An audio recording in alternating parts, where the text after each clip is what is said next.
Let's go with another movie, my underrated series, Lord of the Flies, 1963, English director Peter Brook.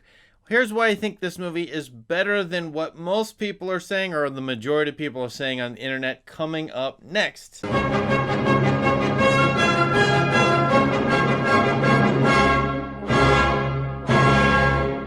Right, so Lord of the Flies, a lot of people, I think American students have had to read this in high school, middle school at some point. I definitely did, ninth grade, I remember it. It's the last time I read the book by William Golding in 1954. Pretty quickly, the novels turned into this film. Peter Brook, who is of the stage, award-winning theater director. This movie is only pulling 3.3 out of 5 on letterboxd.com. It's like in the 6s on IMDb. That seems low to me, especially because, hey, look, Criterion put out a disc of this. Interesting, it's in the Criterion collection. Kind of a cool cover as well. I can't totally fathom the 3.3 out of 5, but I think I can get why. Let me talk you through why what some of the themes of this movie are, how it's shot, and also why it might actually be better than people think. I think to do this, let's run an experiment. It's a thought experiment. Take the top 1,000 directors in the world, whoever they are, just imagine them, and give them Lord of the Flies to film. I think there's a number of choices this movie makes that nobody would choose. I think it's pretty, in fact, it's of its time, it's of its zeitgeist, as I'll argue in this video.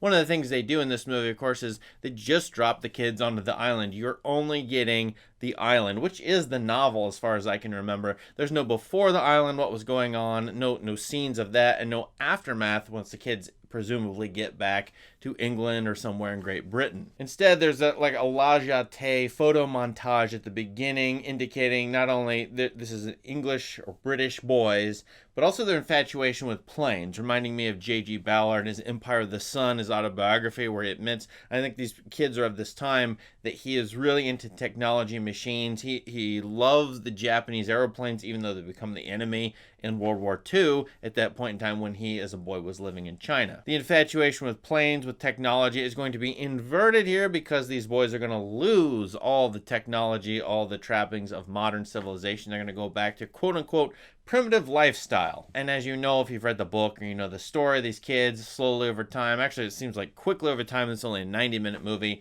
descend into a quote-unquote savage state. They become quote-unquote more primitive, superstitious.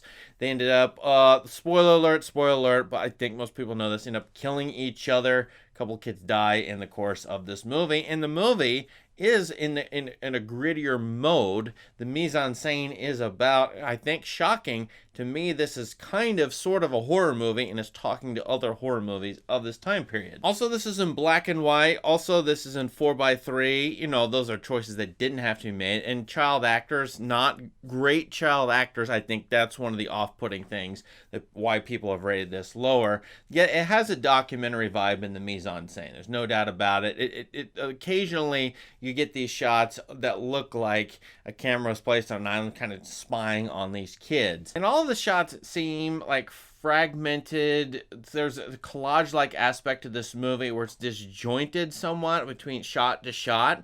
There's not really much of a flow between shots, which I find really kind of interesting. It continues, I think, that photo montage ideal, even though this is obviously video or cinema. The soundscape I would comment on because it's an era, to me, the late 50s, 60s for sure, where the soundscapes are getting more and more interesting, complicated, arresting, artistically complex.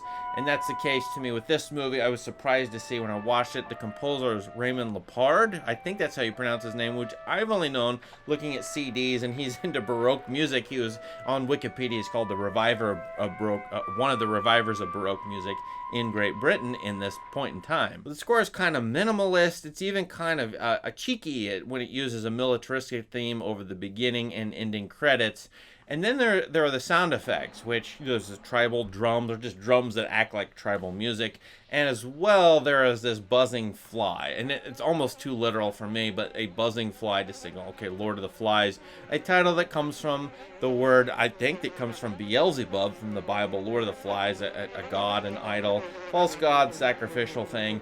And it indicates the paganism, the inner paganism, which means the ritual sacrifice and the mob mentality, the almost animalistic quality of these boys as they descend into madness because they've entered a state of nature, as it were. The movie is kind of a blank slate about human nature, and I think this is a good litmus test. How much do you agree with this movie or not? And you could read universals into this movie, okay? Is it commenting on the heart of human beings? And if you took this group of people, put them in a state of nature, then they'd act like basically animals in the wild, or that they'd act super tribal, and they'd elect a king and then follow that person, then go kill on behalf of that person. I'm not one to read this movie or think of this movie, and even the Golden Book, as a universal tale.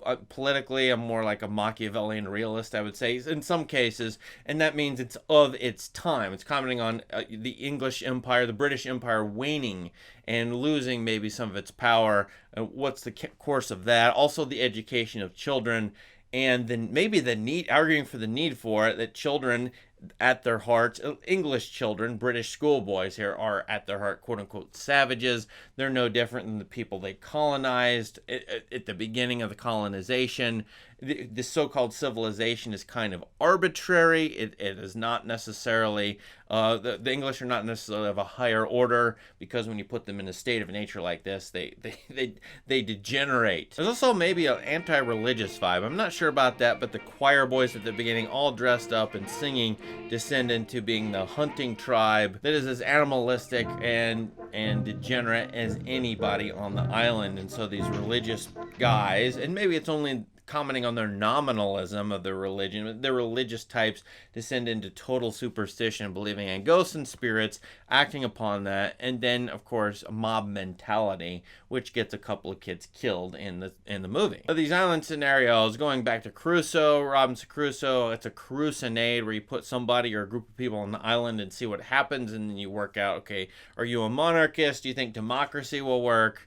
Do you think oligarchy is the state of nature? I mean, what exactly are your politics and your beliefs and people's capability to cooperate or not? What are we at heart if you put us in this sort of pure nature environment? And this movie is in part about that, but it's in part about English boys in that environment, or better, English boys in the 50s and 60s in that environment. Now, this is 63, and these are grittier times for movies all around. I think all over the world, but particularly in America, I think in Great Britain too, in France to some degree maybe, where you're going to get a little bit more taste of the seedier, violent, even characters who are sadistic, and will show that overtly or explicitly a little bit more. You're going to see that in this movie. And it's even pretty shocking. That's what the horror aspects of this movie, where some of the kids are in fact kind of like demonic or horror monsters. I'm almost thrilled to watch this movie, and the more movies you know, the more you can connect them to. And I think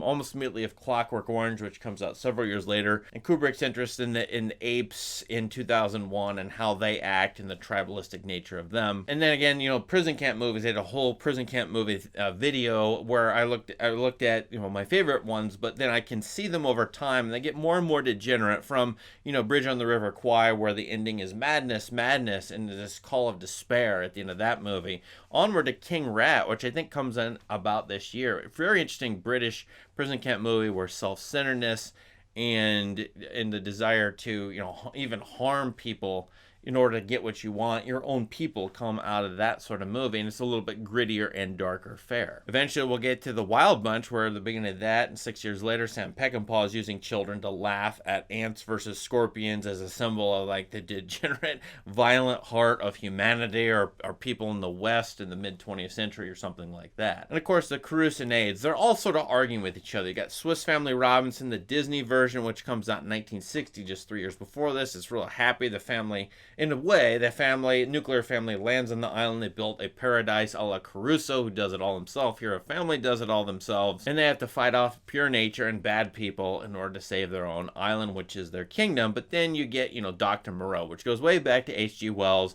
British scientist goes off, does his own wild and crazy experiments, and tries to elevate animal kind, but he can't do it. It's an experiment or failure, and it collapses. Here you've got the total failure of the English colony. If you want to see these boys as sort of symbols, I think symbols all of this movie, the failure of English colonists to do anything. The island becomes a degenerate, and they themselves become the Dr. Moreau's animals, as it were. A la Island of Lost Souls, another movie you need to watch, which is based on Dr. Moreau. But they themselves are corrupted. Maybe they're at their heart corrupted, but they themselves cannot colonize anything. And in the shock of the ending, where they see the British captain all in white, as a Columbus, they become like Indians. They see a Columbus-like figure at the very end, all in white, kind of the description of the way Columbus describes his meeting with the Indians in one of his first letters. Strangely, I think about the movie The Carnival of Souls, a great, indie movie, sort of indie movie that I've covered on this channel, and that's a fascinating movie to watch. It's low budget, it's indie, documentary vibe somewhat, and that's what this movie has to me. One of the great ideas in this movie, I've held it off in this video, so good job watching it. I think my favorite idea is that the audience is the ghost or the spirits who are watching these kids. There are occasional fourth wall breaks in this movie, and then the kids, of course, are superstitious. Some of them, like Piggy, saying, no, there's no such thing as ghosts or spirits. And I think in the book, that's the idea that the rational mind is going to lose out to these, these kids who are degenerates as they go along on the island.